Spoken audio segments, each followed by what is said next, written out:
quase 5 anos agora, vou fazer aniversário esse mês, quase 5 anos na ThoughtWorks, que é uma empresa, uma consultoria em desenvolvimento de software, e eu estou na área de FP&A há 5 anos. Então, dentro da ThoughtWorks, então, tem sido uma experiência incrível. E em relação às rodas de conversa, que eu diria, assim, vou ser bem sincera, eu sou super oportunista nessas rodas de conversa, porque eu trago muitos problemas, assim, ou dúvidas, questões que a gente está enfrentando no time. Então, eu acho que aproveitem esse momento para trocar essas ideias, assim, pensem nos desafios que vocês estão enfrentando na empresa de vocês, porque as trocas são muito ricas, a gente sempre leva alguma coisa, assim, muito... Sempre tem um highlight nessas conversas que a gente pode levar para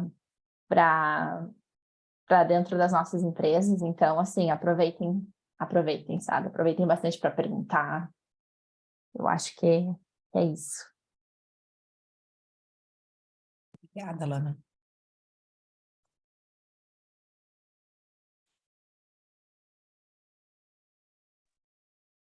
Boa.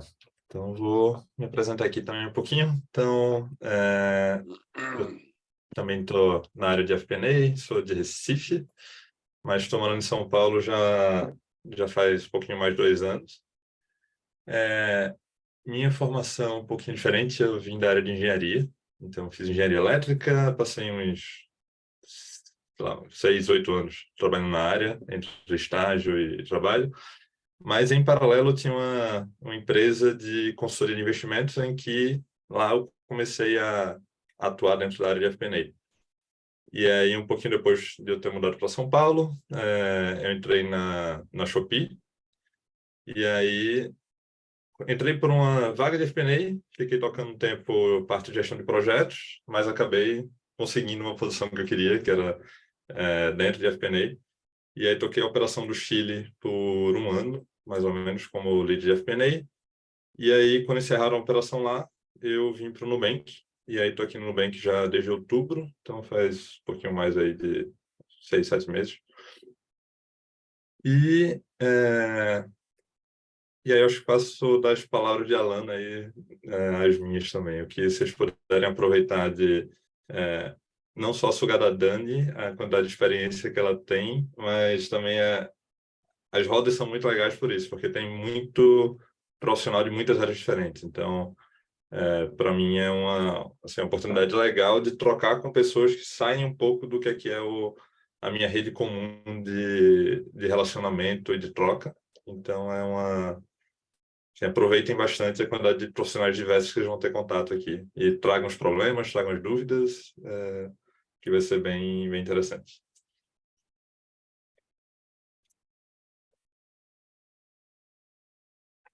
Depois nós estamos nos apresentando, eu convidei o Luiz e a Lana, que já participaram das rodas, para começarem, para que eles pudessem também dar um gostinho para vocês, mas fiquem à vontade agora de cada um abrir o microfone e falar um pouquinho sobre si. Boa, acho que vou começar. Eu sou o Daniel, eu sou quase conterrâneo do Luiz, eu sou do Rio Grande do Norte, então ali do lado, e eu estou morando em São Paulo faz mais ou menos 9 anos. Então ele não perdeu o sotaque, mas eu já perdi bem. Eu comecei em FP&A há mais ou menos 6 anos, e eu passei primeiro por um banco digital, o Banco Original, e fiz grande parte da carreira lá, desde estagiário até analista sênior. E aí eu vim para o iFood há mais ou menos 1 ano e meio para tocar a área de FP&A e Fintech. Então, eu sempre passei por essa pegada muito de FP&A, muito digital e business, então, atuando muito mais como business partner do que um FP&A controladoria, a gente vê vários tipos de FP&A no mercado. E no iFood, eu percebi que o FP&A tem uma cabeça muito mais atuar em cima do negócio e atuar de forma digital. Então, aqui, eu acho que nessas rodas é uma coisa interessante que eu gosto de participar e entender muito bem como é que funcionam os outros FP&As nisso. A gente é visto muito mais como uma área de finanças TI do que uma área de finanças mesmo, e acaba participando de muita discussão de análise de negócios, análise de dados e coisas do tipo. Então, eu espero poder contribuir bastante nessa parte. Acho que é isso. Um pouco da minha história é essa mesmo.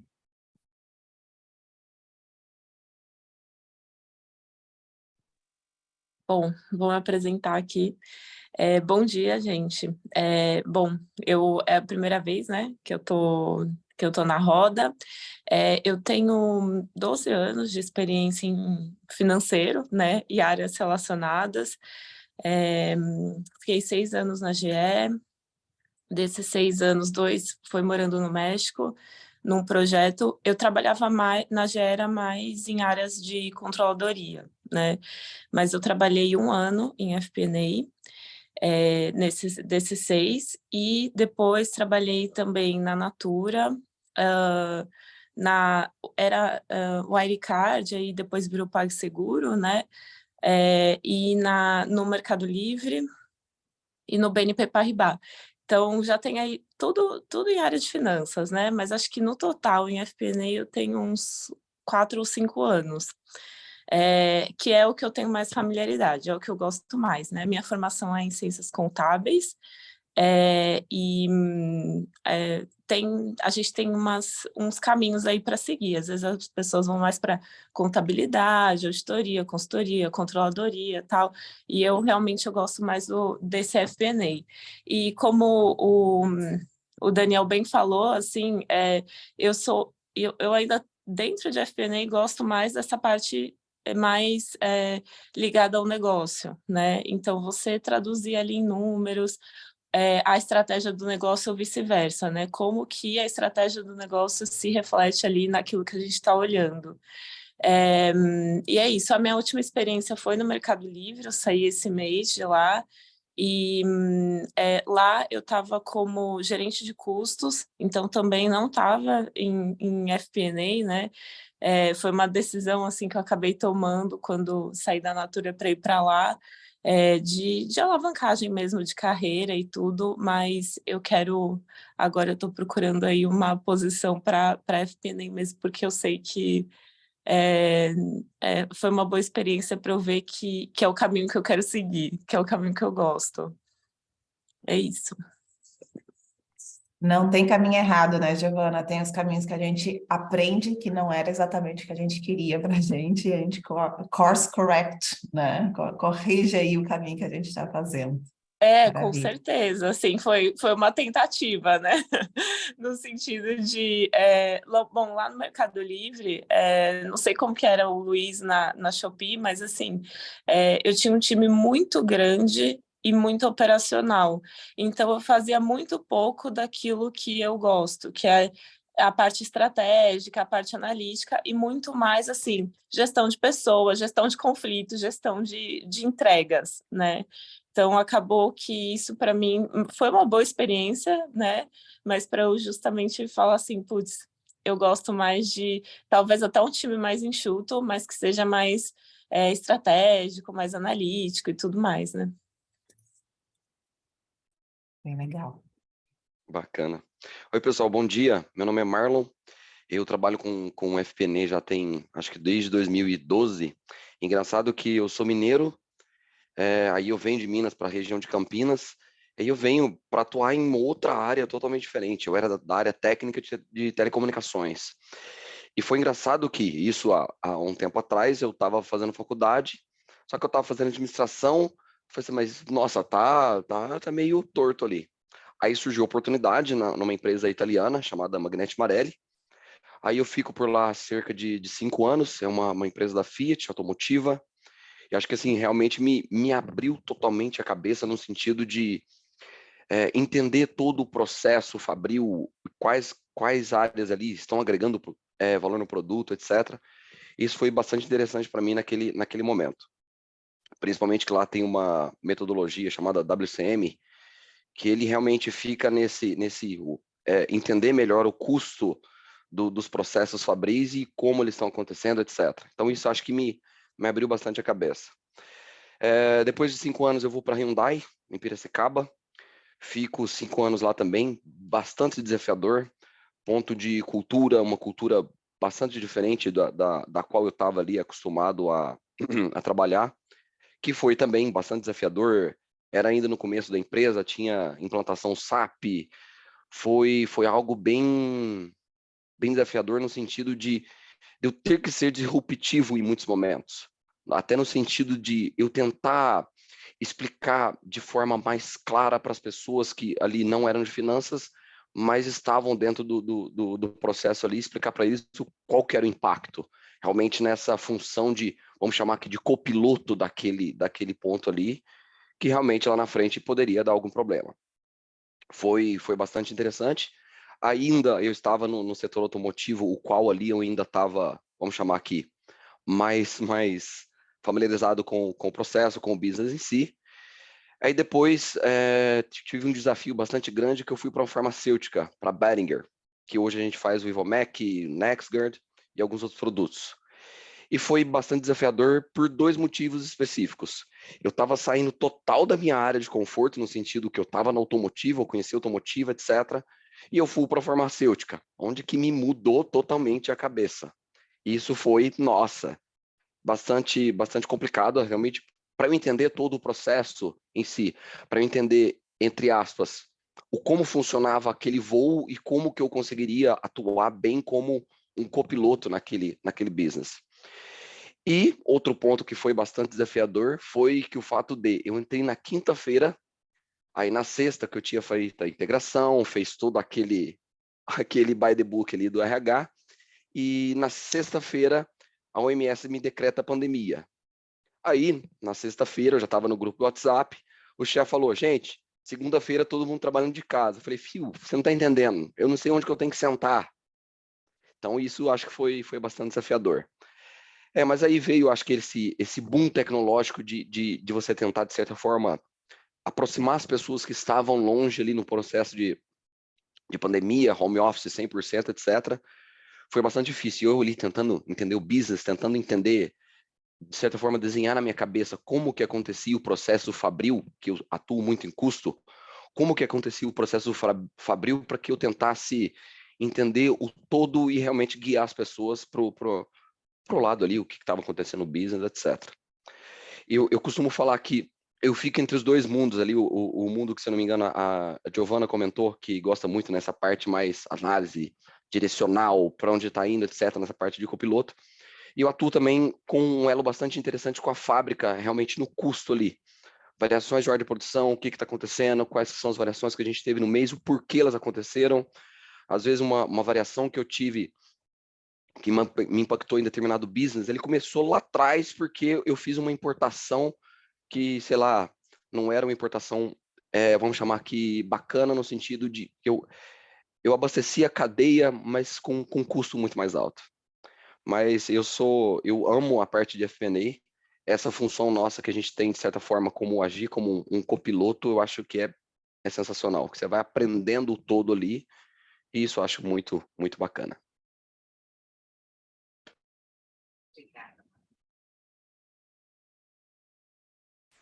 Posso falar aqui então? Pessoal, bom dia. Meu nome é Igor. Eu sou de Minas, vivo hoje em São Paulo há 6 meses. Digamos que ainda estou na fase da lua de mel, eu estou realizando um sonho viver em São Paulo. Mas, desculpa te interromper, mas mais um mineiro aqui, a gente faz música no Fantástico, hein? Os mineiros são muito fortes no FP&A Club, muito fortes. Parece até que eu comecei em Minas, sabe? Tipo, de tanto mineiro que tem. É muito Mineiro é engraçado. desconfiado, então. E aí eu acho engraçado como que São Paulo recepciona bem os mineiros, pelo menos para fins corporativos, tem uma boa aceitabilidade, né? Mas eu sou, por formação, contador também. Trabalhei desde o início, né, em áreas mais estratégicas de finanças. Passei por controladoria, reporte, e nos últimos 6 anos eu estou em planejamento financeiro. E eu acho que acho que eu já tentei algumas vezes participar das rodas, mas as agendas nunca batiam, e hoje infelizmente é um desses dias que eu vou precisar sair um pouco mais cedo, justamente por causa dessa função que a gente tem de BP, né? Então, eu acho que é uma área dentro de uma companhia que te dá te dá uma extrema oportunidade de contribuição para o negócio. o ritmo de aprendizado é muito mais acelerado. Você tem que ser muito mais dedicado tanto a conhecer o negócio quanto buscar de fora informações que possam contribuir para o desenvolvimento do negócio e para o autodesenvolvimento também, né? E todas as pessoas que hoje eu tenho interface na empresa que perguntam por que eu estou nessa área, a minha resposta é simples. Eu acho que é uma das áreas mais sensíveis do negócio e uma das áreas que mais te mantém vivo. Tem muitas áreas que você, infelizmente, não tem tanta autonomia, você não tem tanta oportunidade de sair da zona de conforto, né? Na verdade, não é na zona de conforto, é da zona de comodidade, né? Então, o planejamento financeiro trouxe isso para mim, foi um encontro profissional fantástico, e eu gostaria, assim, de antemão agradecer a Dani por fazer esse movimento em favor dos profissionais dessa área, porque a gente sabe que é pouco o tempo que a gente consegue ter para poder fazer esse tipo de debate e para fazer esse benchmarking menos corporativo e mais do profissional em si, né? E é isso, turma. Obrigada, Igor. Eu acredito que tem muito grupo de C-level, diretor, gestão, e no nível onde as pessoas estão crescendo, não tem, né? Então, era um gap realmente que eu via que podia ser preenchido. E, Marlon, obrigada por estar aqui, por ser também uma pessoa já mais sênior na área, porque às vezes as pessoas mais sênior também não querem vir, né? E eu acho tão rico quando a gente pode trazer nossa experiência e ensinar outras pessoas, é quando a gente realmente consolida nosso conhecimento, né? A gente faz essas trocas. Sem dúvida. Eu acho que essa troca de informação entre nós, assim, é bacana, porque às vezes o que eu tô quebrando a cabeça, porque o problema talvez tenha surgido para mim agora, algo que eu não tinha visto antes, às vezes o Luiz, lá do outro lado, tem uma ideia e fala assim, olha, tive algo semelhante e a gente resolveu dessa maneira. Olha, passei por isso em determinada situação, e isso é muito bacana. E às vezes a gente não faz muito isso. Eu falo que, geralmente, eu dentro da empresa, a gente tem duas divisões, a parte Human Pharma e a Animal. A gente falha até nesse link entre nós dentro da mesma empresa. Então, quando a gente faz isso entre outras empresas, outros business, isso é muito bom, dá aquela oxigenada dentro do cérebro, sabe? Isso é muito bom. Verdade. Emily.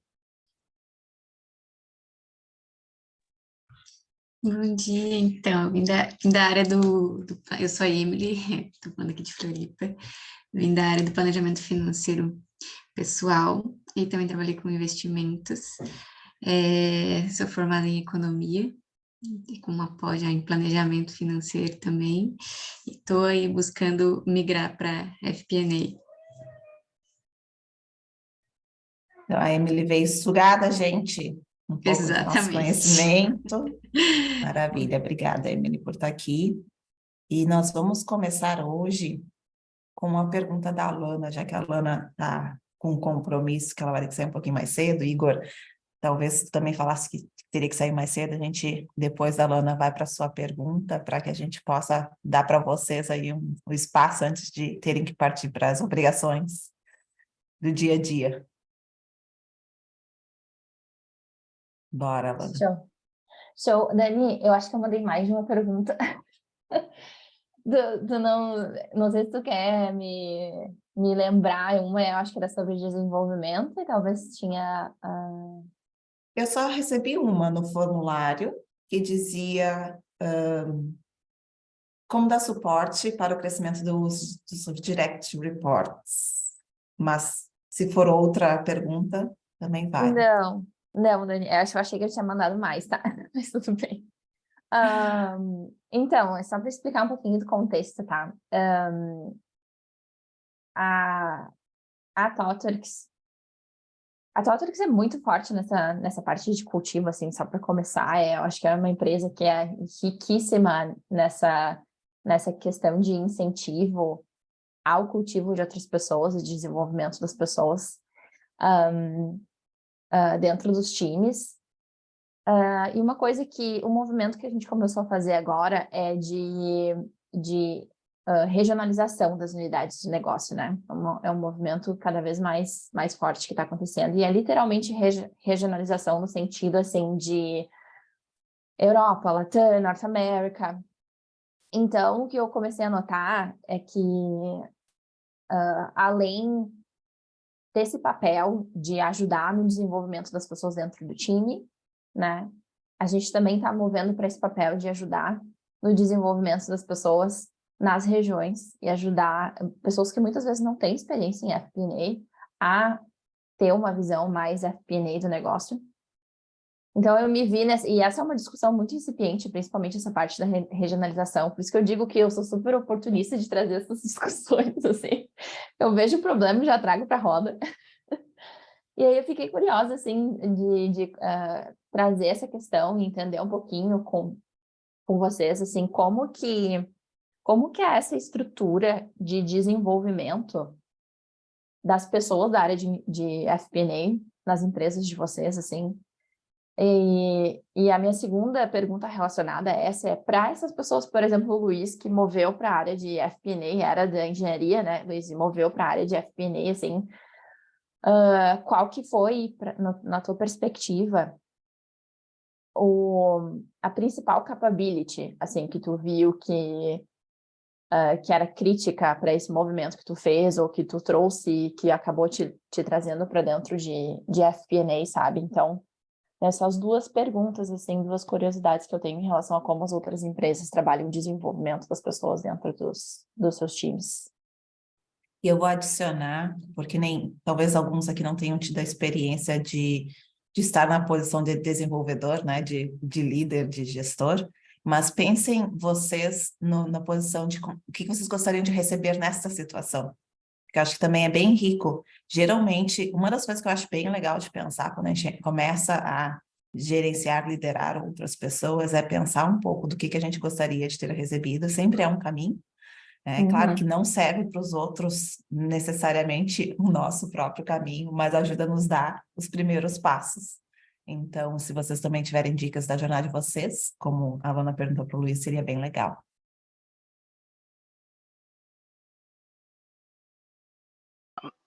Alana, eu vou te falar um pouco dessa questão do que eu já vivenciei, de regionalização e essa questão do efeito disso no desenvolvimento de pessoas, tá? Eu já trabalhei com os dois modelos de estrutura organizacional, modelo por gestão regionalizada e modelo por gestão global.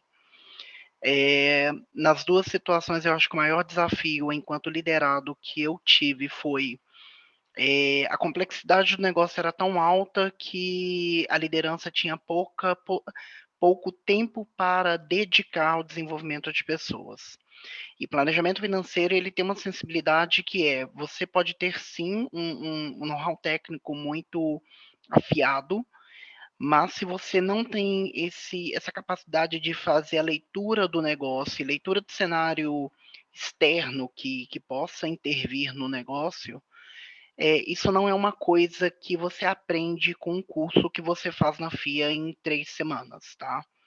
É uma coisa que é feeling de negócio, é feeling técnico, porque você passa a ter que ser uma pessoa muito mais interessada tanto no que está fora quanto que está dentro da empresa. Então, muitas vezes estimular que as pessoas saiam dessa rotina de... Eu vou te dar um exemplo que eu vivi isso, tá? Falando pela minha experiência. Eu fui de contabilidade durante um tempo, e aí eu migrei para controladoria, e aí esse movimento de você mudar o seu modelo mental para que você corresponda às expectativas do negócio e da posição que você ocupa, não é uma coisa que o seu gestor vai conseguir fazer rápido. Então você tem que ter essa abertura para poder ter essa quebra de pensamento. E quando eu saí de controladoria e reporte e vim para a área de planejamento financeiro, foi outra mudança de pensamento que eu tive que ter. E muitas vezes o gestor não tem aquele, digamos que, aquela possibilidade de fazer uma anamnese com a pessoa que está entrando no time para poder interpretar o que aquela pessoa já tem de competências e o que falta naquela pessoa que ele possa trazer no sentido do know-how que a pessoa já carrega e consegue injetar ali naquela pessoa.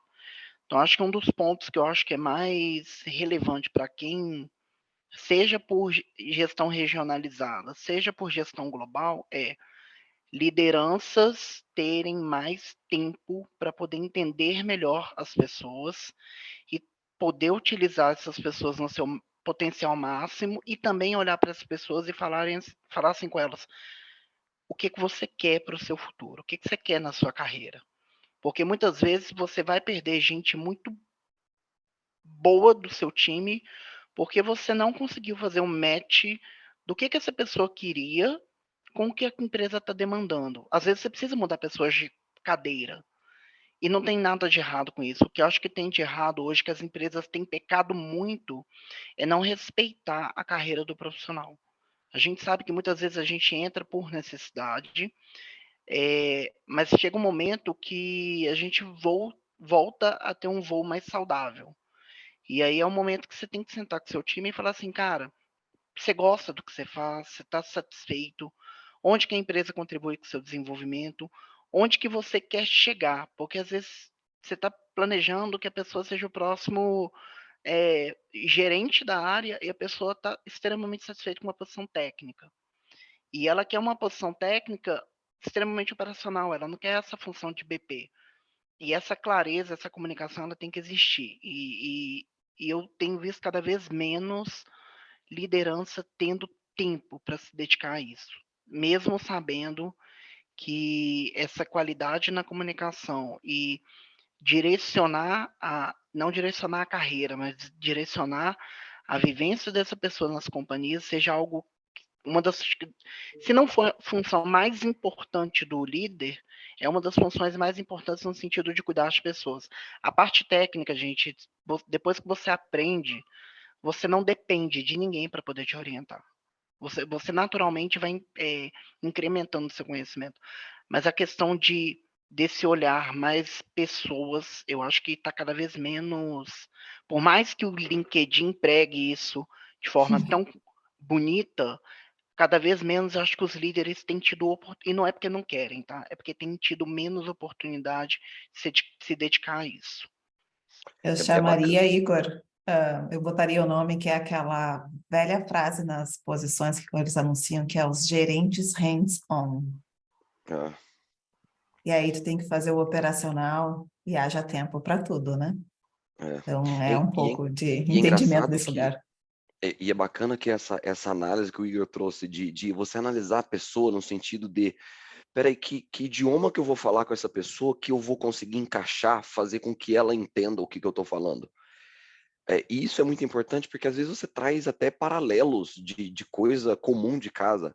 Igual eu costumo ver quando o pessoal coloca muita coisa em conta contábil errada aqui, eles falam, mas Marlon, o que é isso? O que quer dizer? Fala assim, ó, viu? Sabe quando você compra um pacote de arroz, você vai colocar lá no armário da sua cozinha? Então, esse pacote de arroz você colocou lá no armário do banheiro. Você colocou na conta errada, você colocou no lugar errado.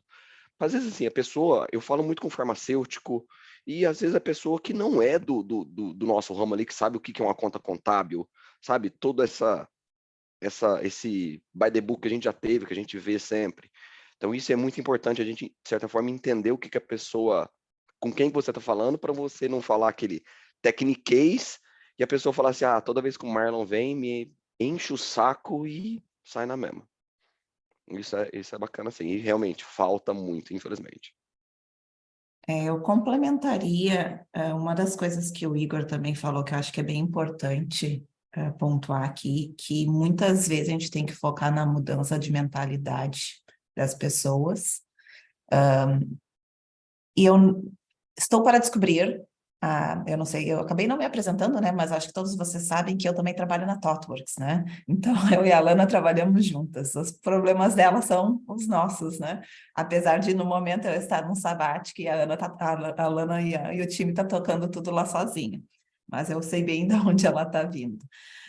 Eu acho que tem essa questão de mudança de mentalidade, que é exatamente o que o Igor descreveu e o Luiz talvez vai compartilhar ali na jornada dele, que é isso, quando a gente muda de uma área para outra, entender quais são as mecânicas de mentalidade, focar nisso, e por isso que não é tão fácil mudar as pessoas, né? Fazer essa mudança, ela demora, ela leva tempo.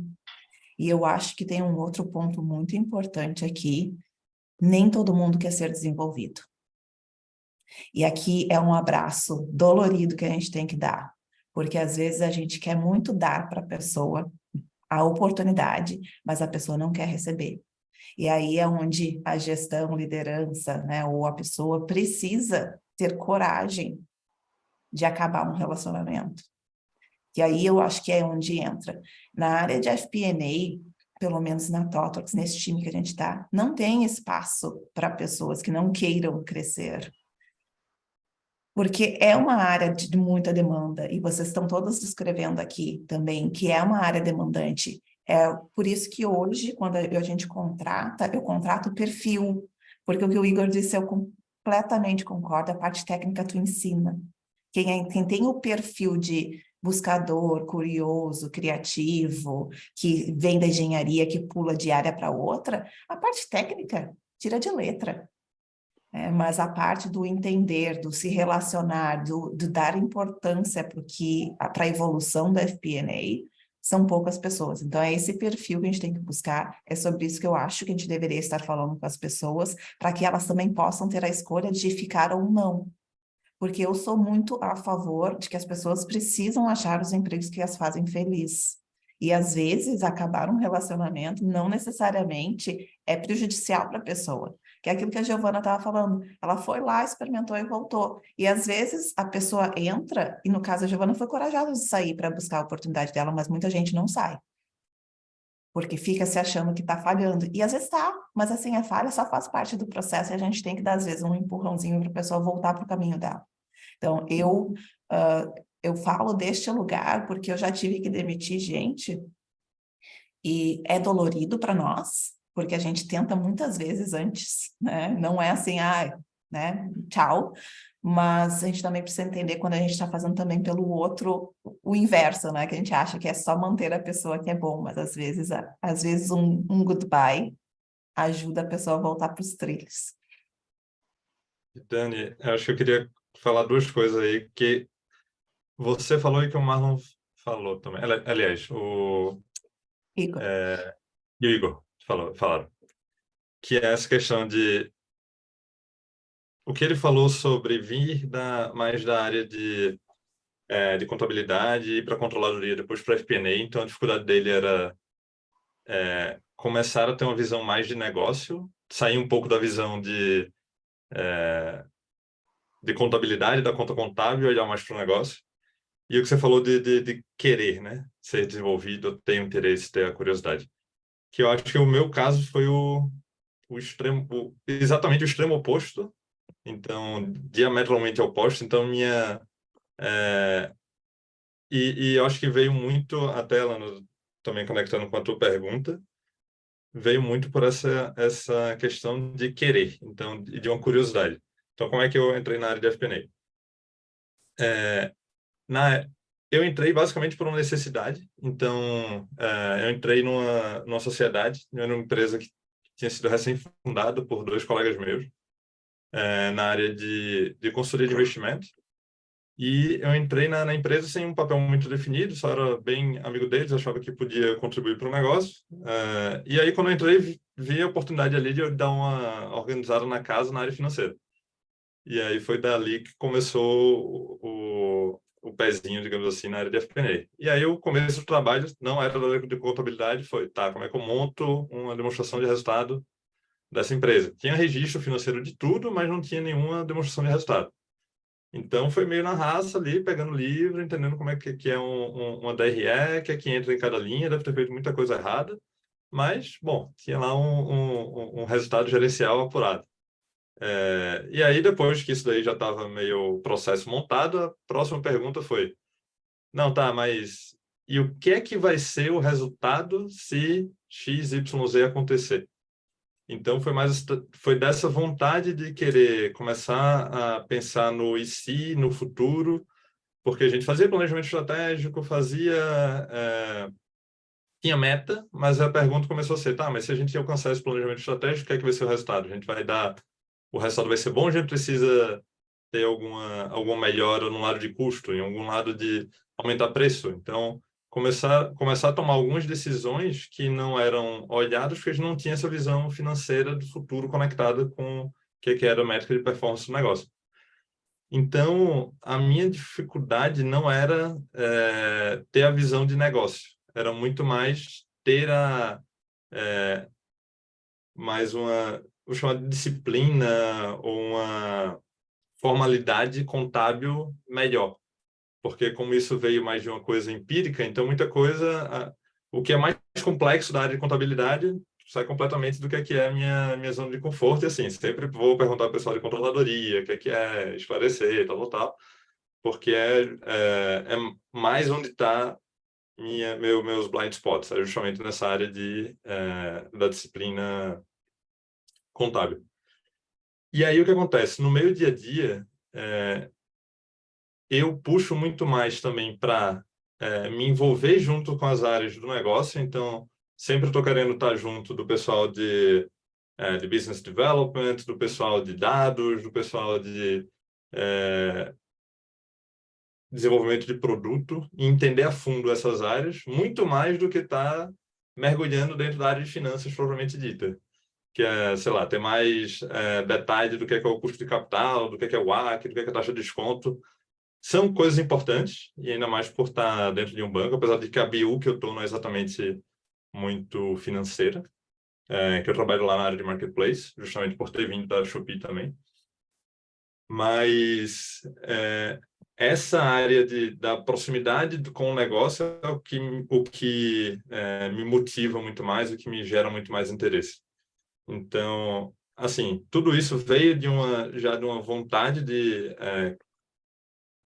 sei lá, interna, de achar aquilo ali interessante, ter curiosidade, começar a pesquisar, ir a fundo. E aí falando um pouco até de como que eu me desenvolvi nessa área. Eu cheguei a fazer um MBA de controladoria e gestão de custos, então acho que foi uma coisa que, apesar de ser um MBA, me deu uma base também para entender melhor algumas relações entre balanço e DRE, sei lá, papel de depreciação, resultado, como é que isso influencia como é que isso entra no balanço. Então eram algumas coisas relativamente básicas, mas que para mim foi um eureka muito grande quando comecei a encaixar uma coisinha na outra na época. E também um curso, fiz mais de na verdade, curso na área de modelagem, para poder estruturar melhor os meus modelos, porque uma coisa é você tem um modelo que só você usa, tá ali aquela bagunça do quarto que você sabe, parece bagunçado, mas você sabe onde é que está tudo. Agora, a partir do momento em que você tem que trabalhar de forma colaborativa e várias pessoas ali mexendo no modelo, putz, aí se você não tiver um mínimo de organização, de padronização, aí vira realmente não vou dizer bagunça, vira um caos, porque começa a gente mexendo no dev, aí quebra o modelo, aí daqui a pouco está dando coisa errada porque aconteceu alguma coisa no meio do caminho. Então, assim, acho que tem mais formalidade, tanto dentro da área de contabilidade, quanto na área de FP&A, da ferramenta, de como ter um pensamento estruturado e como estruturar modelo, acho que foram coisas que, assim, acho que foram 2 grandes steps que eu dei dentro da parte técnica, assim, de FP&A. Aí, vindo um pouco das empresas, tanto na Shopee quanto no Nubank, eu acho que tem, assim, a Shopee era bem cada um por si. Eu aprendi muito de uma pessoa que estava na posição de FP&A antes de eu sair, então foi dela que eu peguei, assim, a maior parte do que era estrutura de modelagem ou coisas que eram feitas. Tinha alguns benchmarks com o pessoal que tocava a operação do Brasil, mas, assim, não tinha nenhum processo de passagem de conhecimento formal ou de, sei lá, um learning hub de FP&A, de como fazer modelagem, não, isso aí cada país tinha sua estrutura, talvez não sei como funcionava esse compartilhamento na Ásia, mas assim, aqui no Brasil, e olha que eu estava no Brasil, tinha operação de FP&A no Brasil e a gente não trocava. Então, eu tocava a minha parte lá no Chile, o pessoal do Brasil tocava o Brasil, a gente consolidava a Latam, era a única interface que a gente tinha. Mas era bem disperso, assim, as metodologias.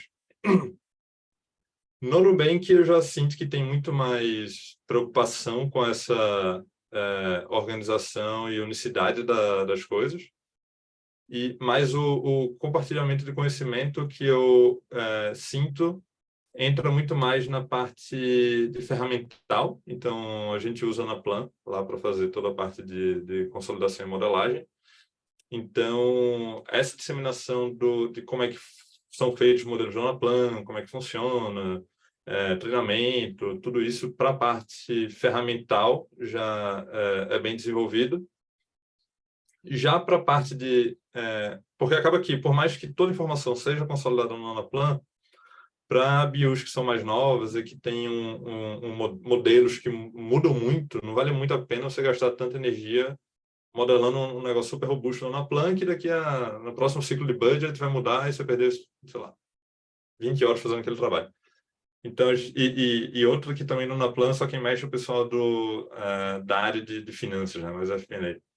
E você não tem como ter tanta compartilhamento dessa modelagem com o pessoal de negócio.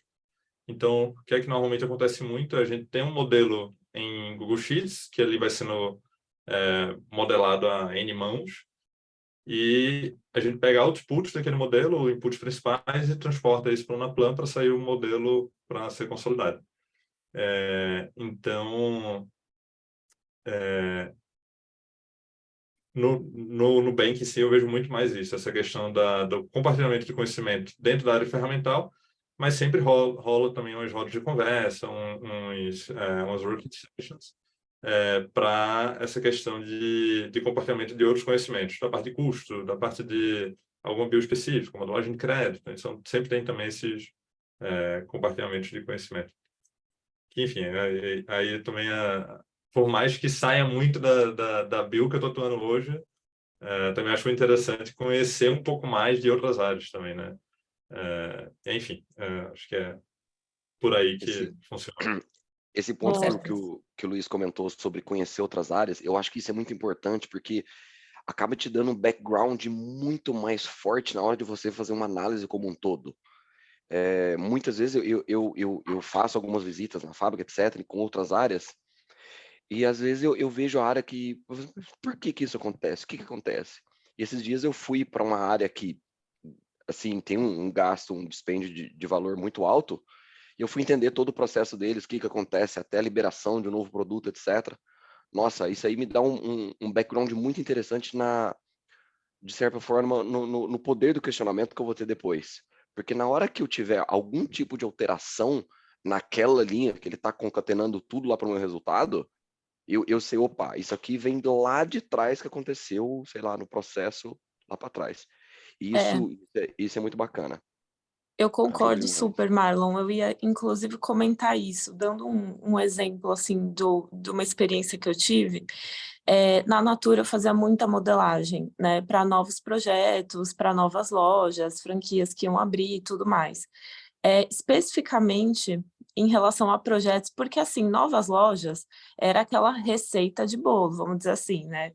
Então, você já sabia mais ou menos quais que eram os fatores que iam influenciar naquele cálculo. Agora, um projeto novo, por exemplo, logística reversa, né? Então, na pandemia, eles tiveram a iniciativa de fazer a logística reversa. Você ia com cinco embalagens, entregava e recebia de volta um creminho de mão, tipo alguma coisinha assim, né? E aí, quando eu fui traduzir isso para números, eu tinha que fazer as perguntas certas para as pessoas, porque eu era a pessoa que estava fazendo aquele cálculo, né? Então, a pessoa de FP&A, ela tem que transitar muito bem entre as áreas de negócio, ela tem que transitar muito bem entre as pessoas e falar o idioma daquela pessoa, né? Então, assim, eu tinha que falar com o pessoal de logística, com o pessoal que ia desenvolver o software, com o pessoal que ia recolher, contratar, né, lá de procurement, que ia contratar a empresa que ia recolher isso e levar isso para reciclagem, com o pessoal de expansão.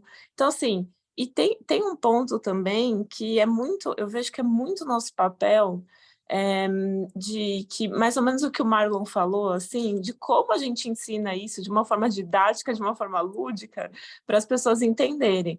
Porque, assim, eles vão, uma hora que eles veem que o CAPEX não vai entrar ali no resultado deles, né, no sentido de, tipo, não é meu centro de custo, vai ser CAPEX, eles querem tudo jogar em CAPEX. Não, mas isso daqui é investimento, mas não é custo, e não sei o quê. Então, assim, eu acho que a gente tem que tá muito próximo da área de negócio, eu super concordo, porque no técnico, a gente se garante. Agora, em relação ao negócio, entender ali a fundo, entender detalhes, que cada coisa que acontece influencia, isso é o mais importante, acho que é onde a gente mais tem que investir tempo. Eu brinco na Palatworks que a gente tem que ser meio posto Ipiranga. Não sei se vocês têm aquela propaganda, né? Vai lá no posto Ipiranga, é o FP&A que sabe, né?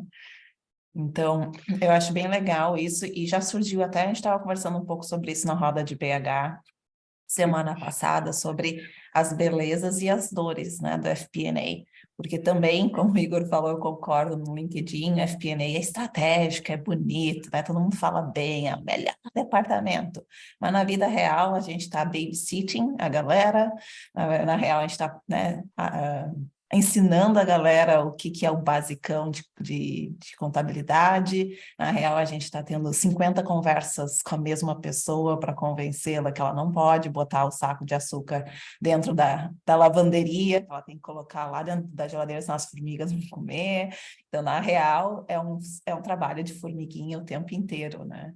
E é um trabalho bastante complexo, né? E eu acho engraçado que muitas vezes, pelo menos no meu caso aqui, você fala para a pessoa, viu, fulano, não faz isso. Viu, não pode, não faz isso. Aí, de repente, a pessoa, viu, aconteceu isso assim, assim, e está impactando lá não sei na onde. Como é que eu conserto? Tem muito, tem demais. Tem muito. As pessoas não são literadas, né? O escopo, e aí a gente tem que pensar assim, não é necessariamente culpa das pessoas, porque as empresas também encaixotam as pessoas de uma forma, a nossa educação nos encaixota de uma forma, todos nós aprendemos geografia separada da história, todos nós aprendemos matemática diferente em outra matéria do que o português, e nós aqui no FP&A a gente junta todas as matérias, porque a gente tem que entender de espaço, a gente precisa saber da história, a gente precisa saber escrever, a gente precisa saber calcular, juntar todas essas matérias e poder conseguir fazer sentido daquilo, né? Então, acho que por isso que eu sempre digo, assim, para as pessoas que estão querendo entrar, ou que estão entrando, né, ou que estão no FP&A, é realmente a parte mais complexa do financeiro, porque tu tem que ter todas essas bases anterior, né? Então, sim, nesse sentido, para quem está na carreira, ela é um lugar mais elevado, né? É mais elevado porque tu tem que saber, ter passado pelas outras ruas para entender todas essas questões, porque se tu pula direto lá, tem umas dificuldades que tu vai ter e vai ser grande. Aí, a não ser que tu tenha uma empresa que seja altamente... que abraça o risco, que realmente está disposta a construir as coisas do zero, por exemplo, o que o Luiz explicou, aí tu consegue começar, né, construir essa jornada tudo já dentro dessa função. Gente, a Alana teve que sair, eu estou gravando e depois eu passo essa gravação para ela poder também ouvir todas essas considerações. Ela disse que vai passar notas, e se vocês tiverem notas também, por favor, depois contribuam, eu tento dar uma consolidada e passo para a gente.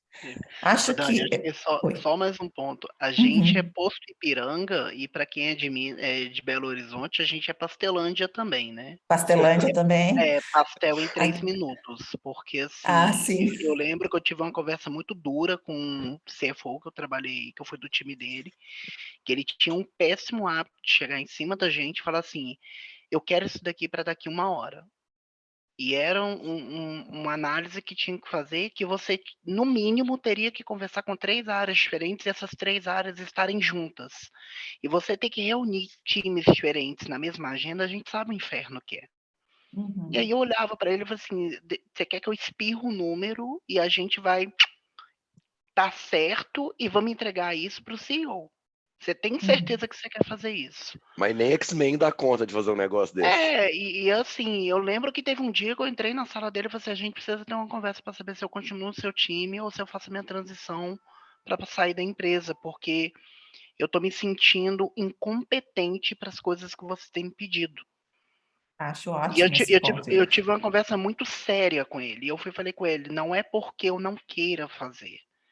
E eu entendo que você está no nível de pressão muito acima do que eu estou. Mas a gente precisa ter coerência com o que a gente se propôs. E eu não vou assumir a responsabilidade de fazer uma coisa que pode custar o meu emprego. Porque lá na frente, se eles quiserem achar um culpado, eu tenho certeza que o culpado não vai ser você. Eles nunca vão colocar a culpa no CFO. Eles sempre vão querer achar um culpado e não é por miséria da pessoa, não, tá? É porque a gente sabe que, infelizmente, o mundo corporativo ele não tem a sensibilidade para fazer o tracking correto. Ele está aprendendo isso agora, mas a função preventiva ainda não é uma realidade das grandes companhias. As grandes companhias lidam muito com corretivo. E é o que por conta do que a Dani falou, é babysitting. Você está o tempo inteiro ainda preparando gente para deixar no nível que te dê alguma segurança para que você não tenha que o tempo inteiro revisar 2, 3, 4 vezes o que está sendo feito ali. Então, assim, eu tive que ter essa conversa com ele no sentido de você está pondo o time no nível de pressão que está descredibilizando a nossa relação. E é uma coisa que o Luiz trouxe, essa questão de que ele trabalhou com times fora do país. Cara, a barreira da comunicação já é um problema. A barreira da natureza, do que acontece nas regiões, por questão macroeconômica, por questão de público, por questão de tecnologia, por questão de desenvolvimento, já é outra coisa. E aí, assim, a gente fica aqui tendo que responder anseios que não foram tão bem alinhados assim, e é a área de planejamento financeiro, que na maioria das vezes está no front da briga. Então, assim, não há o planejamento não se cumpriu. Mas às vezes a conversa que tinha que ter tido lá atrás para converter o empírico em número não foi tão refinado assim para você saber se aquele número era realmente factível. Ou teve uma mudança de cenário que ninguém teve tempo suficiente para poder falar assim, gente, teve uma mudança na carga tributária, teve uma mudança na legislação que deixou de ter tal benefício fiscal, deixou de ter tal oportunidade de fazer isso dessa forma e a gente passou a pagar mais caro por isso. Recentemente a gente vivenciou, hoje eu estou na área de tecnologia, a gente vivenciou uma mudança de base legal tributária que os serviços que a gente contratava de fora, ele se tornou 40% mais caro de dezembro de 22 para a partir de janeiro de 23. Ninguém estava prevendo isso. Ninguém teve esse input de falar assim, olha, vai ficar 40% mais caro, tá? Descontinua todos os contratos lá fora e passa a fazer aqui dentro.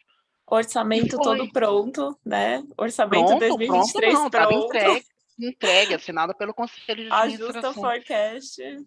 E assim, a gente lida com essas coisas e quem está na área de planejamento financeiro tem que ter uma resiliência, uma capacidade de comunicação muito alta para poder ter essas conversas difíceis e fazer com que o negócio entenda por que mudou a regra do jogo.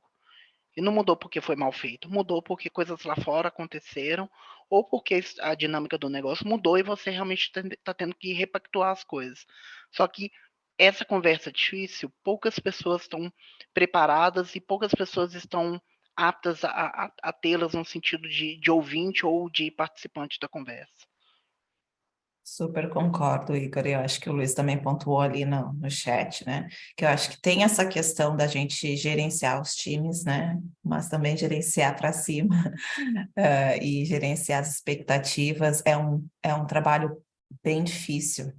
E essa conversa corajosa que tu teve com o CFO, espero que tenha dado resultado, mas que muitas vezes a gente se dá conta que nem o C-Level ou a gestão sênior está pronta para encarar verdades, né? E essas verdades que precisam ser ditas, e que chegam momentos que a gente precisa se posicionar.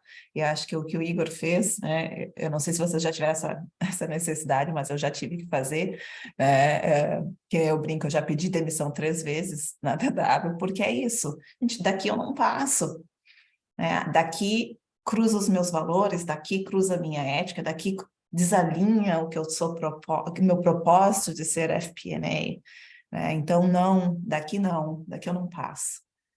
Ou como a gente gerencia esses pedidos malucos, né? Tem várias formas. Eu geralmente falo para a pessoa, se tu quiser um número, eu te dou agora, não preciso nem fazer planilha, porque vai dar o mesmo trabalho. Daqui 1 hora ou agora, o número vai ser muito parecido.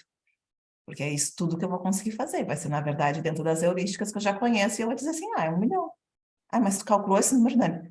Não, mas eu não preciso, porque as minhas heurísticas já sabem que vai ser 1 milhão. Agora, se tu quiser um número legal, daqui a 48 horas eu te dou alguma coisa.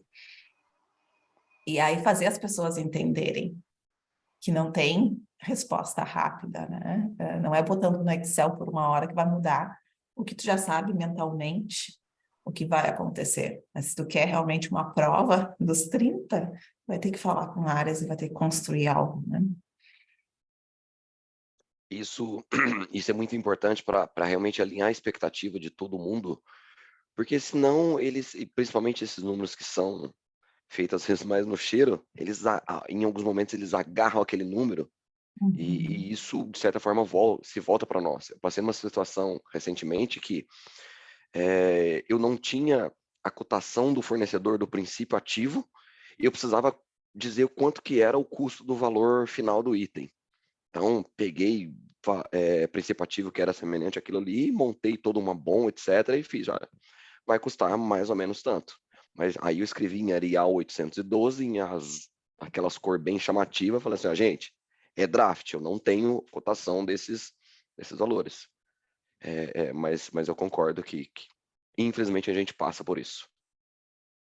Isso é uma outra ótima estratégia de comunicação, deixar muito bem claro o que é definitivo versus o que é in progress, né, para que a gente possa... Porque muitas vezes a gente vai ter que deixar o trabalho ser finalizado antes do final dele, né? É aquele custo-benefício, é aquela resposta que a gente precisa de direcionamento, às vezes é só um lugar que a gente precisa dar para o próximo passo, né? E eu acho que em empresas menos complexas, ou talvez, na verdade, a gente tem dados o suficiente para dar o próximo passo. E isso é uma outra conceito, né, do MVP, que acho que na tecnologia, na agilidade a gente usa muito e ressoa muito nos nossos trabalhos na TOTWORKS, é que as pessoas estão dispostas a ouvir somente o próximo passo. Se tu precisa de uma resposta dentro do que tu está me pedindo, na verdade o que tu precisa é isso daqui para as próximas 48 horas. E enquanto tu trabalha em cima dessa parte, eu vou trabalhar o resto, e aí daqui a 48 horas eu te dou o próximo passo. E depois eu te dou o próximo passo. Então, também saber dividir nossos trabalhos em pedaços consumíveis que possam não paralisar a organização. Então, saber também quais são os pedaços que eles precisam, porque nem sempre as pessoas pedem o que elas precisam, elas pedem o que elas acham que precisam, né? Às vezes elas não têm nem clareza do que elas estão precisando e você que vai ter que modelar o pensamento delas. E assim, Exato. gente, não é uma vez ou outra, tá? É a Não é uma maioria vez das hoje. vezes. A maioria das vezes as pessoas têm uma demanda e elas não conseguem nem dimensionar o que é a demanda. E não é por maldade, é porque está sob pressão, é porque está discutindo com 1000 investidores diferentes, é porque precisa pensar na nova estratégia, mas ela não tem com quem fazer a troca para ela poder conseguir construir esse raciocínio. Legal. Isso complica bastante, realmente. Não tem como. Por isso da senioridade, geralmente, do pessoal de FP&A, né? Que é o pessoal cancheiro, só já passou por muita coisa, né? Já sabe segurar as broncas, sabe dizer um não, sabe desacelerar processos que precisam ser desacelerados às vezes, e acelerar aqueles que precisam ser acelerados, né? Daniel, tô te achando quietinho, então vou te botar na roda, vou te perguntar se esse é um tópico que te interessa ou se tu quer trazer alguma outra coisa. Eu acho que só Uma coisa que a gente tem no playbook aqui do iFood, que eu acho que faz bastante sentido com isso que vocês estão falando, quando você começa a nossa trilha de liderança aqui, a gente lê um livro chamado Care to Dare. A ideia do livro é muito como que você pode desafiar aquela pessoa tendo uma relação muito forte com ela e se abrindo mesmo, tendo uma relação tipo de igual com ela, seja você líder, seja liderado ou qualquer coisa do tipo. Então, isso que vocês estão falando muito de putz, dificuldade de confrontar, seja o seu CFO, seja o diretor, seja o líder, enfim, isso é uma coisa que aqui ajuda muito a gente e mudou a dinâmica da minha área, tá? Antes a gente tinha uma área que era todo mundo novo, todo mundo tinha entrado ao mesmo tempo. Putz, eu como especialista, a estagiária como estagiário, o analista pleno como analista pleno, o gerente, todo mundo. E a gente fez uma dinâmica, todo mundo leu esse livro, a gente foi muito nessa dinâmica de como que a gente pode melhorar a forma que a área, que as pessoas têm a relação entre si na área. E isso foi muito bom. Esses confrontos ficaram muito mais fluidos. Então, uma indicação de livro para todo mundo, eu acho que as dinâmicas que o livro propõe são muito boas para você melhorar a área. E isso vira uma relação de igual, tanto, por exemplo, dessa estagiária que eu falei para o head da nossa área. Quando ele fala uma coisa e ela não concorda, ela não tem problema nenhum em chegar e falar, cara, não faz sentido para mim. E ele, com isso, também tem a maturidade de entender que ele está errado. Eu sei que parece um negócio muito mundo ideal, mas é um negócio que, cara, foi muito game changer na nossa área, eu achei interessante para vocês também. É Care to Dare? Care to Dare. Depois eu vou dar uma olhada, porque esse ponto eu achei muito interessante, porque por mais que seja, às vezes, o CMO que tem, nossa, o CMO não, o CFO, desculpa, é uma outra sigla nossa, o CFO versus o que a estagiária está falando, só que às vezes, dependendo do questionamento, quem está no dia a dia é a estagiária, e ela vai ter um feeling muito mais apurado daquele tipo de situação ali específica. E não é porque ele é CFO que ele está indo lá de cima, mas a estagiária ali naquele ponto dela, ela é realmente a maior conhecedora ali. Interessante. É bem legal, Daniel. A gente também vive essa realidade aqui na ThoughtWorks, mas isso não exclui momentos cruciais. Eu acho que nós temos que lembrar que somos seres humanos e que nas épocas de grandes, difíceis decisões, todo mundo volta a ser criança. Tá? Independente do nível de maturidade. E a gente teve essa situação recentemente na ThoughtWorks, infelizmente a gente teve que fazer um layoff, que foi show de horror, porque para a gente o que mais importa dentro da empresa são pessoas. Foi realmente o último recurso que tivemos que fazer, né? E tanto que a gente decidiu isso dia 23 de dezembro, todo mundo já com as malas prontas para ir para o Natal e a liderança lá sentada, recalculando os números para tentar abaixar, né? E chega nessa hora, todo mundo é criança, né? Os sentimentos vêm à tona, e aí essas discussões elas acabam sendo distorcidas. Eu não conhecia esse Care to Dare, mas eu acho que é muito essa nova visão de colaboração dentro das empresas que a gente precisa imprimir mais. Eu acho que dentro da FP&A isso é muito importante. Tem um outro livro que eu sugiro, que eu até fui pegar aqui que eu não me lembrava, The 5 Dysfunctions of a Team, que é, na verdade, as 5 disfunções de um time. E é muito legal, a gente fez esse trabalho há muito tempo atrás, e esse livro que eu tenho aqui é o livro de exercícios. Ele tem um livro de leitura e tem um de exercícios também, que ele fala sobre os desafios piramidais de um time, para a formação dessa equipe de confiança. E é muito legal, porque primeiro é fundamental construir, né, a confiança, depois é mastering conflict, né? Então, saber entrar em conflito sem atacar as pessoas. Então, tem uma outra frase que eu gosto muito, é que ideas compete, people collaborate. Né? As ideias podem competir, mas as pessoas têm que colaborar. Né? Então, um conflito ele pode ser sobre a ideia, nunca sobre a pessoa, e atingir o commitment que significa eu não concordo, mas eu commit, né? Eu não lembro como é que é essa palavra em português, mas a gente fala muito assim, I disagree, but I commit, que é assim, mesmo que às vezes não vá concordar, pelo menos tem que ter o acordo de todo mundo do time, e abraçar a accountability, que é também esse lugar, todo mundo, uma vez decidido, ninguém pula fora, ninguém diz, eu disse que não ia funcionar, então, uma vez que tá dentro, ninguém sai, e depois foca em resultados. E aí é bem legal, porque esse livro, ele estrutura o passo a passo para montar as equipes. E tem um outro trabalho que eu estou fazendo, a Emily está fazendo parte do grupo de roda de lideranças. Hoje é para mulheres, mas eu também visiono fazer isso para times de FP&A. Eu estou usando o livro da Brené Brown, que é A Coragem de Liderar, porque ele traz, eu acho, uma linguagem mais feminina, né? Eu acho que a gente tem bastante livros escritos por homens que acabam não ressoando, às vezes, com a realidade feminina, e a gente precisa alternar, né, os livros que a gente usa, e eu gosto muito de trazer essas provocações.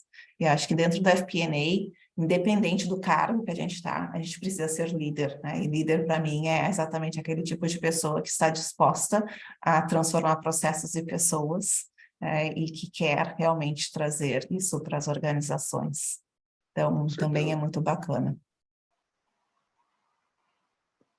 Uma outra questão que foi levantada e que sempre aparece nas rodas é tecnologia, né? A última roda que a gente fez, inclusive, foi tecnologias para FP&A. Aqui eu não sei, Luiz, se tu estava naquela. Acho que não. Acho que tu estava na de São Paulo, depois não veio na online, né? A gente teve uma dedicada para isso, então, tudo bem se a gente quiser falar sobre isso, né? Estou aberta. Ou a gente tem aí mais uns minutinhos, se alguém quiser trazer mais algum outro tópico. Deixa eu dar uma olhada no que mais apareceu. Eu acho, queria falar um pouco dessa parte de tecnologia. Eu acho um case legal, assim, conversando com outras empresas, tipo, algumas até mais digitais, umas menos digitais, assim, para entender como que é o case. Eu queria entender como que é um pouco a digitalização na área de FP&A de vocês, mas contando um pouco aqui no iFood como é que foi, tá? A gente... Daniel, deixa eu só fazer uma pergunta para te pensar enquanto tu conta teu case, porque eu já participei de uma apresentação do iFood e o meu desafio para vocês é o que é efetivamente tecnologia de FP&A versus de operação? Porque eu acho que vocês acabam misturando bastante esse conceito e eu gostaria que vocês conseguissem separar isso. Me explica depois um pouco como que foi, mas eu acho que primeiro só falar como é que foi o case de, tipo, acho que treinar todo mundo de uma forma que faça sentido, botar no mindset da galera mesmo. Na área de finanças como um todo aqui, putz, engloba tudo que é abaixo de CFO. Aqui é finanças, jurídico, tax, tem muita área. O que a gente queria fazer como transformação digital? Cara, a gente precisa botar na cabeça das pessoas que a análise de dados é uma coisa muito importante e pensa que você já nasceu com uma área de 250 pessoas que hoje tem 600. Como que eu vou fazer dessas 250 pessoas mudarem? Como que eu vou levar essa régua não só nas novas? E aí foi criado um treinamento chamado Badu. Então, qual que é a ideia do Badu? Todo mundo que está nessa área de finanças precisa ter um conhecimento até intermediário de SQL, precisa ir lá e conseguir fazer uma extração de dados, conseguir fazer uma análise de dados. É um treinamento chato, é um treinamento que as pessoas precisam entender, precisam saber fazer. E aí parece muito um negócio de tipo, aqueles treinamentos de PLD, que você está indo lá, de PLD, de LGPD, coisa do tipo, que você está indo lá, está só marcando as coisas que fazem mais sentido e está pronto. Mas foi uma coisa que mudou muito porque as pessoas viram, na medida que eles faziam treinamento e era um negócio obrigatório, era parte da meta de cada um, as pessoas viam um valor agregado naquilo. As pessoas entendiam que, putz, saber extrair o dado, entender o comportamento dos usuários era muito mais importante do que só fazer o trabalho do dia a dia ali, do operacional, do que eles têm. Então, para a gente foi um puta case legal, porque o que a gente vê hoje é todo mundo das áreas sabe programar. Quando você tem uma análise de dados, não vai para uma área de data específico, nada do tipo, você é responsável por trazer aquele site, você é responsável por formar aquela linha de pensamento. Então, muito disso que o Igor falou, talvez, de, putz, o pedido que vinha lá de cima, e isso é para todos os cargos, tá? O pedido que vinha lá de cima, que o cara não sabia a complexidade de fazer aquilo, ele tinha que entender o mínimo de como que é complexo você pegar aquele dado, entender como faz aquela análise, então dava uma visão geral de como que é o trabalho de todo mundo. Isso junto ao outro ponto que eu falei do Care to Dare é muito importante porque a gente sabia a dificuldade daquela pessoa em fazer e a gente sabia também o quanto cobrar.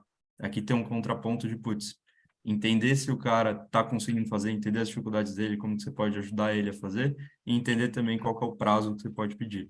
Então, isso foi um case super legal aqui do iFood. Aí, Dani, se quiser falar um pouco do que você ouviu, de qual que é a sua dúvida específica do operacional de FP&A, pode falar. Legal. Porque eu acho que vai fazer 3 anos, foi na época de pandemia, no primeiro FP&A Summit da Blueprint, que eu participei. E na época, o que eu achei bastante interessante foi que o case que o iFood estava apresentando era a transformação digital, né? Mas era muito focado em contas a pagar, a receber, questões que, para minha opinião, são bastante contábeis, não é FP&A. Então, o que a gente falou muito na última roda, assim, separação entre sistemas ERP e estrutura básica que uma empresa precisa ter tecnológica, versus o que é tecnologia de FP&A efetivamente falando, e aí estrutura de FP&A, tecnologia de FP&A, a gente explorou algumas que seriam sistemas para fazer planejamento, ou sistemas para fazer cenários, ou sistemas para fazer online dashboards. Então, esses seriam mais considerados como FP&A do que a estrutura operacional da empresa. E me conta um pouquinho o que evoluiu desses 3 anos, porque lá atrás, porque faz bastante tempo, 3 anos, né? A implementação da transformação digital era bastante básica, que para algumas empresas isso já foi superado, né? Esse é o primeiro passo. Não, animal. Eu entrei no iFood há 1 ano e meio e me falaram muito de como foi essa transformação, principalmente nas áreas mais operacionais de finanças. Mas o que eu peguei, assim, FP&A? A gente tentou colocar muitos sistemas aqui dentro. Eu acho que o Luiz falou um pouco do Anaplan, não sei se foi do Anaplan. A gente falou com o Accountify, falou com várias pessoas. A gente estava indo numa linha de, putz, a área de FP&A é muito digital para análise, mas não é uma área que os processos são digitais. E o que a gente vem fazendo no último ano? A gente está desenvolvendo um sistema nosso mesmo para poder ajudar na projeção. Aqui a gente faz projeção semanal, projeção M0, M+1 e projeção a cada 6 meses de budget. Aí, resumindo mesmo, o que eu acho que foram mudanças muito legais, assim, que a gente pode falar que é o case atual, assim, do iFood. A gente é uma empresa muito de, variáveis externas. Se está chovendo, vai ser diferente de um dia que está quente. Se está, sei lá, se está rolando greve dos entregadores, vai ser diferente de um dia normal, sexta, quinta, tudo assim. A gente está fazendo uma área especificamente de dados FP&A, que ela vai dar toda essa ideia de como que a gente projeta melhor, seja esse weekly, seja mensal, seja M+1. A nossa transformação está sendo muito mais digital dados para entender projeções do que um digital front de entregar um sistema bonitinho que vai ter tudo isso que nem tem o Anaplan, por exemplo, o Accountify.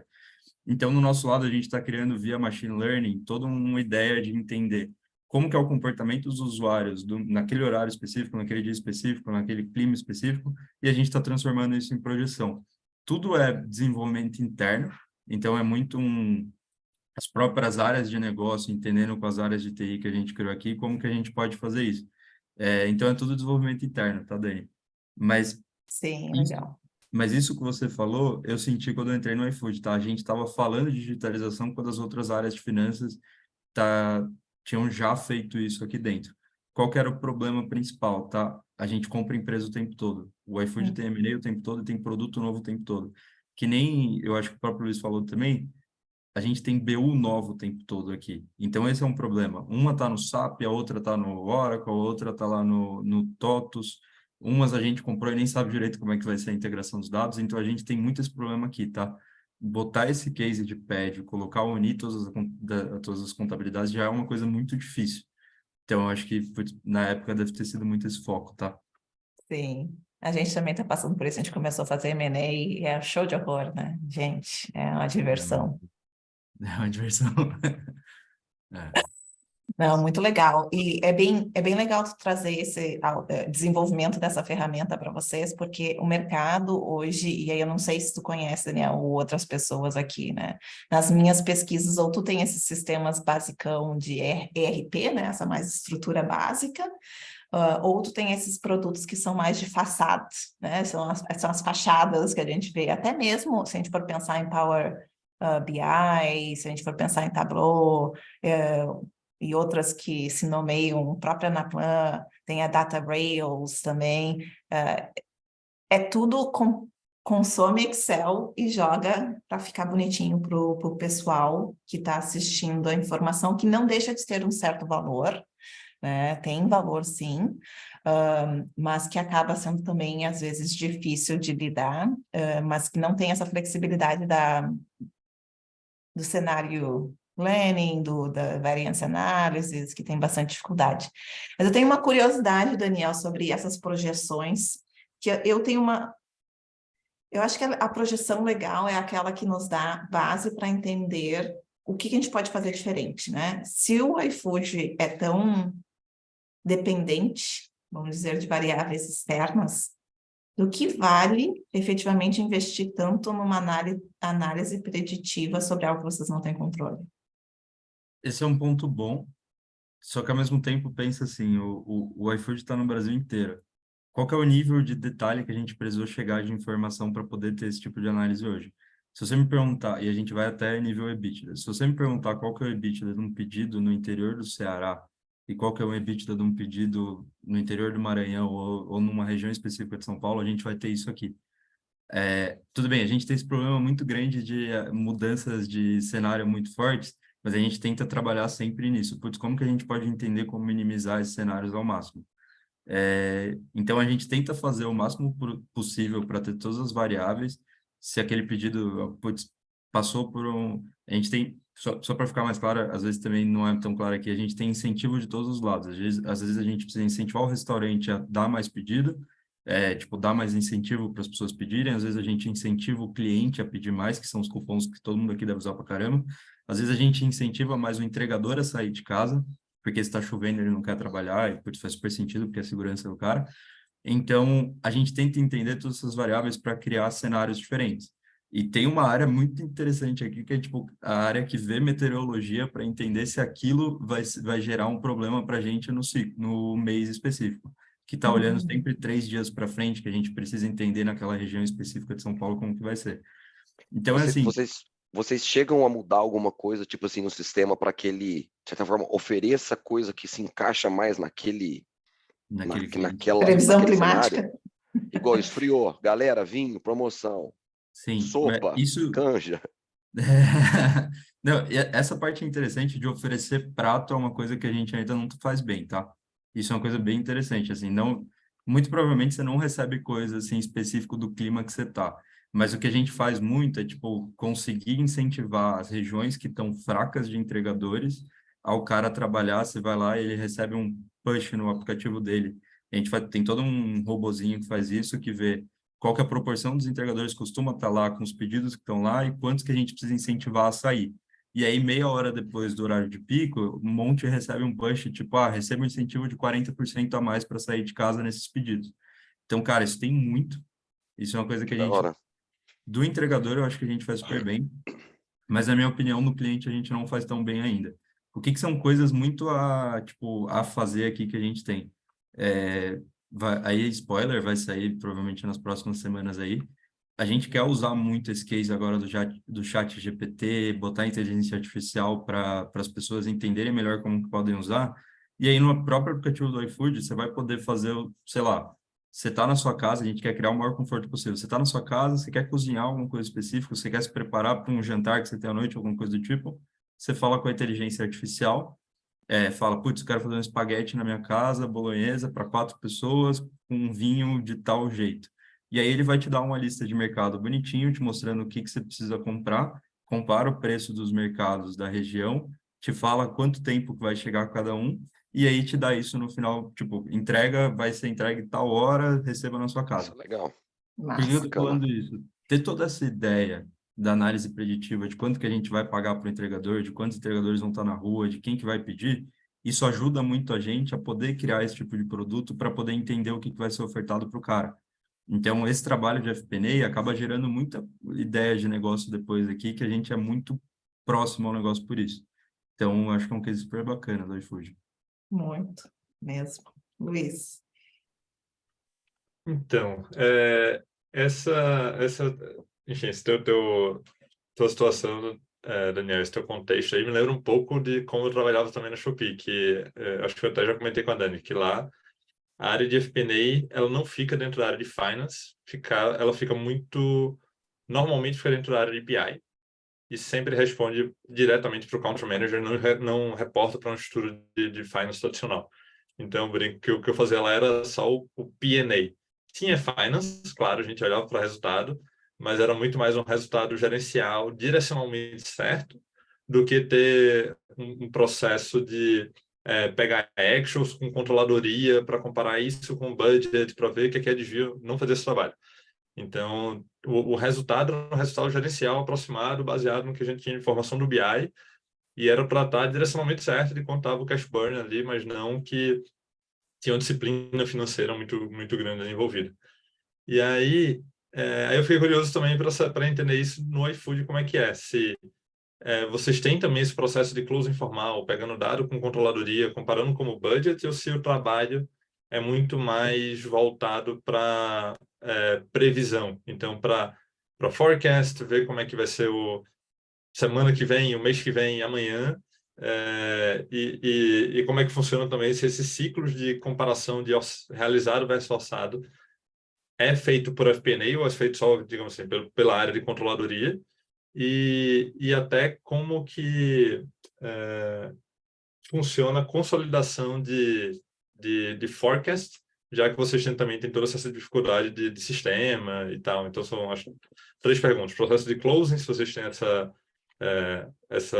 disciplina, fica com a FP&A, com a controladoria, como é que consolida a projeção, enfim, então, a tua visão geral aí sobre isso. Boa. Isso é uma briga que eu tenho aqui, tá? Essa de closing, a gente tem dentro de FP&A. Quando eu trabalhava no original, a gente tinha uma distinção grande entre a área de controladoria e a área de FP&A. Então, cara, minha estagiária está fazendo provisão do mês, está fazendo reclassificação gerencial, está ajudando a contabilidade muito em classificação contábil. Isso é uma briga muito grande que eu tenho aqui, porque a gente perde muito foco. Ao mesmo tempo que eu preciso participar da estratégia, eu preciso dar suporte para ela para entender se está dando tudo certo no mundo contábil. Então, isso é um problema muito forte que a gente tem aqui, a não distinção dessa área. Por que que não separa? A gente tem um problema nas áreas de finanças, ao meu ver, que as pessoas ou são muito finanças ou são muito negócios. Muito do que você falou no começo, de que isso acontece muito com você, e é uma coisa que acontece comigo, que eu estou pensando, putz, faz sentido para o Daniel no futuro como CFO? Faz sentido o Daniel não ter passado por tesouraria, por contabilidade, não ter feito um trabalho de back-office mesmo? É uma coisa que eu tenho muita dúvida, tá? Isso pode ser uma puta roda de conversa legal para a próxima semana. Com certeza. Com certeza. Mas primeira pergunta, sim, a gente faz o processo de closing, a gente tenta fazer da forma mais automatizada possível e é uma bosta. Sempre foi uma bosta e a gente está tentando melhorar faz muito tempo. A segunda pergunta, se eu não me engano, você estava querendo entender mais ou menos... não, mais relativa a... Mas aí tem um ponto importante, Luiz. Esse trabalho de fazer projeção, esse trabalho de entender como é que está acontecendo, tudo que é muito ligado a BI, por ser finanças, a gente tem um to-do gigante que é fazer isso fazer 100% de sentido com a contabilidade. Então, cara, o EBITDA que eu mostro, que é um EBITDA gerencial, bate com o EBITDA da contabilidade. Bate e não é um bate, tipo, tem uma linha no final lá falando, tipo, não, beleza, deu menos 20 ou menos 22, então um ajuste de menos 2. Não, bate. As linhas de receita batem, as linhas de custo, e dá trabalho pra caralho fazer isso. É uma coisa chata, é uma coisa foda de fazer. Mas isso é um to-do nosso, porque senão a gente perde essa visão. A gente perde essa visão do que é gerencial e contábil, e, cara, na minha percepção, não pode acontecer isso. Porque senão você começa a destoar muito do que está acontecendo na realidade e o que está acontecendo só no gerencial. Com certeza. O segundo ponto de, putz, como é que você une a projeção, isso é um problema que a gente tem aqui também. É até legal entender um pouco como que é nas outras empresas, mas a gente tem os FP&As BU, a gente tem um FP&A corporativo que une o que as BUs fazem, e a gente tem, beleza, essa é a área de FP&A como um todo, a gente tem um FP&A RI, uns outros FP&As assim, só que é muito ligado ao corporativo. O que acontece na prática e para a gente é ruim? Cada FP&A BU segue uma metodologia de forecast, segue uma forma assim que eles tentam deixar claro, porque, cara, imagina que a gente tem BU muito diferente, tem entrega, tem crédito, tem fintech, tem meio de pagamento, tem dark store. Então, a gente tem muitas pessoas que criam formas diferentes de visão, e o FP&A corporativo está lá para ficar enchendo o saco dos outros, para a gente manter o template adequado, manter uma forma fácil de fazer. Hoje está em Excel, está horrível. O que a gente está fazendo é esse sistema que eu falei, que é tipo o que seria o nosso Anaplan, para poder padronizar todos os inputs, as pessoas têm que colocar lá os dados, e corporativo pega todos esses dados de forma estruturada e consegue criar as views que no final vão para os maiores C-levels que não são de negócio. Então, a gente está nesse processo ainda, não está bem, tá? A gente criou um sistema, teve um trabalho de 8 meses que, putz, eu fui um dos caras que no final falou, não ficou legal, a gente precisa refazer. Então, aqui a gente está muito nesse período de, putz, como que a gente pode fazer isso? A gente criou um FP&A muito digital em análises e entendimento de dados, mas a gente não criou um processo digital. Isso é um problema muito grande para a gente. E eu esqueci qual foi a última pergunta. Acho que eram essas duas principais mesmo. Tá bom. Valeu. Então, Daniel, nós somos o time corporate FP&A aqui na ThoughtWorks, a gente coleta dos países, né? A gente hoje provê um modelo em Google Sheets para os países, e esses documentos, eles transformados numa aba de upload para dentro de um sistema hoje, que a gente está em transição, que é o Adaptive Insights. A gente gostaria de, lá na frente, tornar esse sistema como um input direto, mas a resistência que a gente encontrou no passado, que a gente já implementou esse sistema e teve que fazer o rollback, é que esses sistemas de consolidação de planejamento, principalmente, eles têm uma coisinha que eles vendem que não cola. Se parece muito com Excel, venha. As pessoas, quanto mais parecido com o Excel, mais as pessoas odeiam. Porque nunca será um Excel. Não tem nada a ver, né? Porque nunca será um Excel. Então, eles vendem como se fosse um Excel, mas ele não tem as habilidades de Excel. Então, na verdade, na cabeça do financeiro, cria uma rejeição imediata. Então, é muito interessante que a gente sofreu com isso. Quando a gente implementou, as pessoas, que legal, nós vamos fazer agora tudo dentro do sistema. Aí as pessoas começaram a usar, começou a cair o uso, e as pessoas pararam de usar, porque não tinha habilidade de Excel. Então, a gente tem que tomar muito cuidado com essa parte de consolidação, porque a rejeição ela é muito grande, e acaba sendo uma problemática. E por isso que eu sempre pergunto, quando a pessoa quer falar sobre tecnologia em FP&A, tem tantos tipos de tecnologia dentro de FP&A, que eu acho que é bem interessante, e vários tipos de FP&A dentro do FP&A. Tu falasse de alguns aqui, e eu acho que o que é muito legal do iFood, apesar de ser dolorido hoje para vocês, é que vocês estão muito avançados em analytics, né? Análises, que eu sempre foco nas conversas que a gente no Brasil é muito FP. Tem pouquíssimos E's. Né? Tem pouquíssimos E's no mercado, e aí as pessoas perguntam, né, se eu quero crescer na FP&A, o que eu faço, Dani? Desenvolve a capacidade analítica. A capacidade analítica que é muito ampla, que se envolve relacionamento interpessoal, comunicação, influência, negociação, business acumen, contabilidade, estatística, modelagem, infinitas opções, né? Mas é onde hoje tem menos pessoas no mercado. No Brasil tem muita gente fazendo FP, e esquecendo do E. Gente, nossa... Oi, fale. Sei que estamos perto aí de acabar, mas são pontos que eu acho que eu vi bem legal. Eu não lembro se era o Christian, que ele é como se fosse uma pessoa de vendas ali do Data Rails, né? Christian Wachik. Isso, foi ele ou foi algum desses outros influenciadores, assim, escritores do LinkedIn, da área de FP&A, que fez um overview legal dos sistemas e que basicamente, assim, o framework tem sistemas que, sei lá, você faz uma modelagem no Excel e imputa no sistema. Então, são coisas realmente separadas, ele é só um consolidador. Sistemas que você meio que é um add-on do Excel, que eu acho que é o Data Rails que faz isso, né?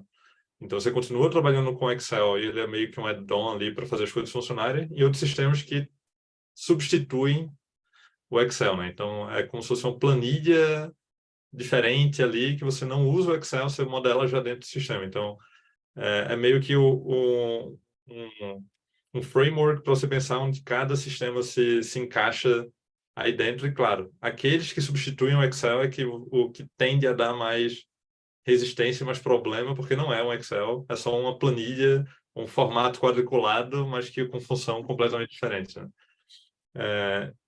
E assim, acaba que, só um pouco da experiência da gente também lá no Nubank, na Shopee a gente trabalhava com Hyperion, da Oracle, então tinha um add-on do Excel só, era um template padrão, com um add-on, a gente só preenchia os dados e subia para o Hyperion, mas não fazia exatamente modelagem desses templates, né? Era só realmente um template de input de dados. Quanto é que vai ser o top line, quanto é que vai ser o volume, principais linhas de custo, subir isso daí era consolidado a nível global.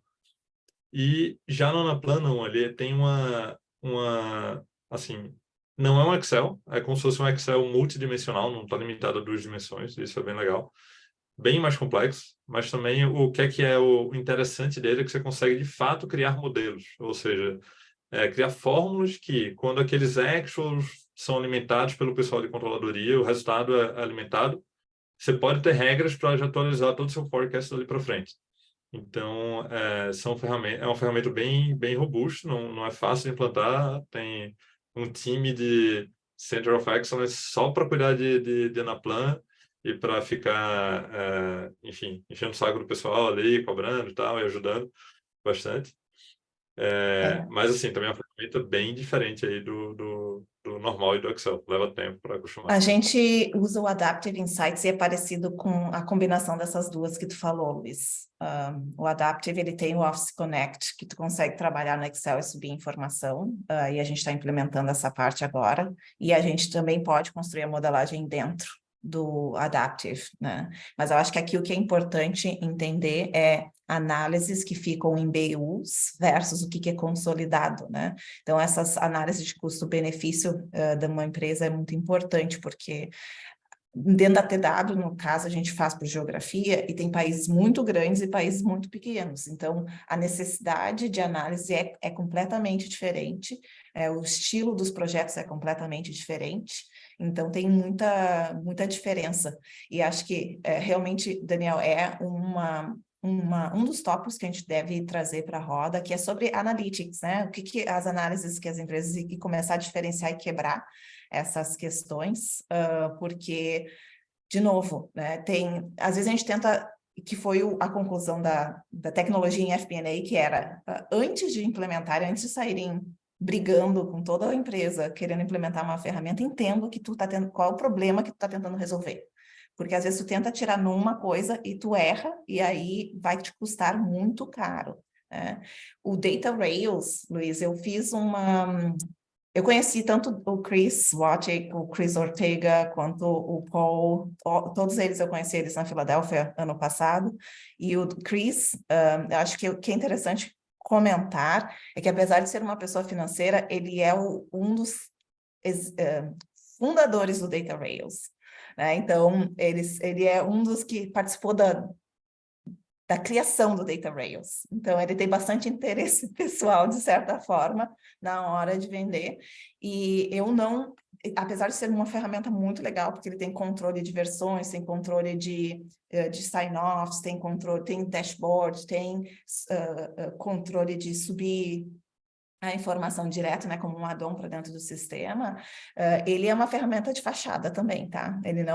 Eu não vi nenhuma ferramenta, isso já faz 1 ano e meio que eu conversei com eles, foi depois que não, foi um pouquinho antes de eu ter ido para a Filadélfia, que eles fizeram uma apresentação da ferramenta para mim, e aí eu entendi um pouco melhor. A Anaplan eu nunca fiz essa apresentação, mas curioso falar que é parecido com a Adaptive Insights, mas todas elas são um custo bastante alto de implementação, e todas a gente precisa entender qual dos problemas que a gente está tentando resolver, porque o que a gente percebe hoje, conversando com muita gente, é que não existe ferramenta que resolva todos os problemas.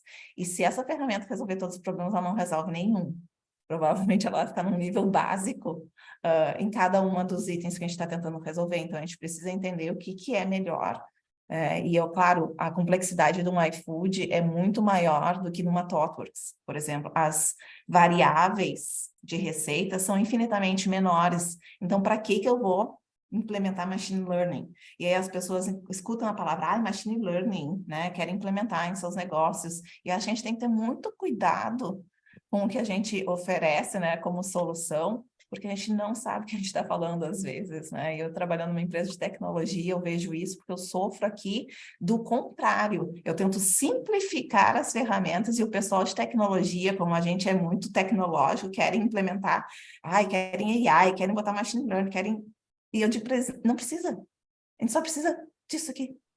E é uma briga ao contrário aqui. Eu falo que é um canhão para matar uma formiga, né? Você tem aquele sistema mega robusto e não tem necessidade, né? Exato.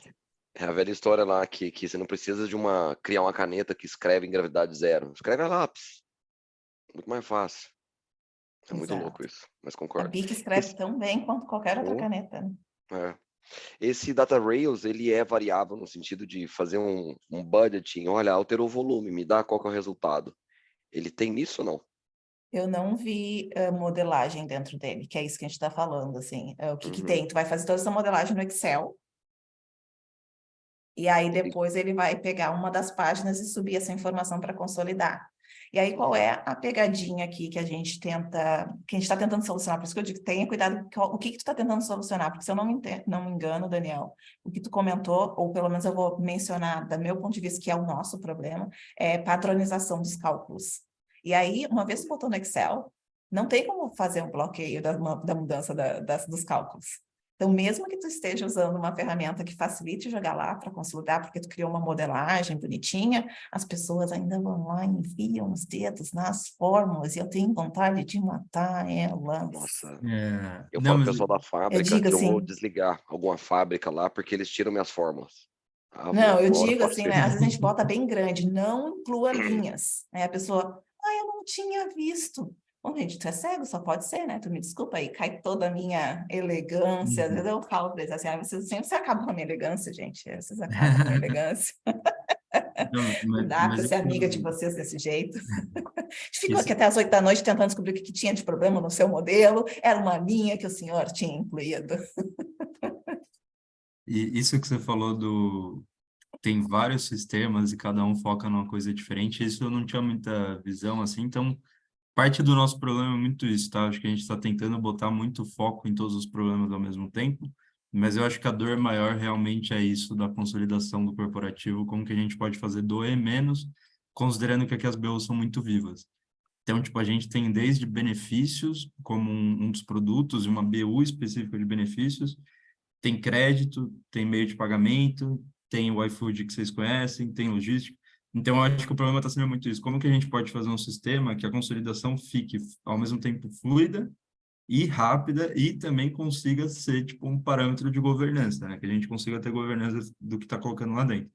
Então, essa está sendo a nossa principal dor. Eu acho que o problema principal foi porque a gente tentou juntar isso com os modelos preditivos que a gente tenta fazer o tempo todo.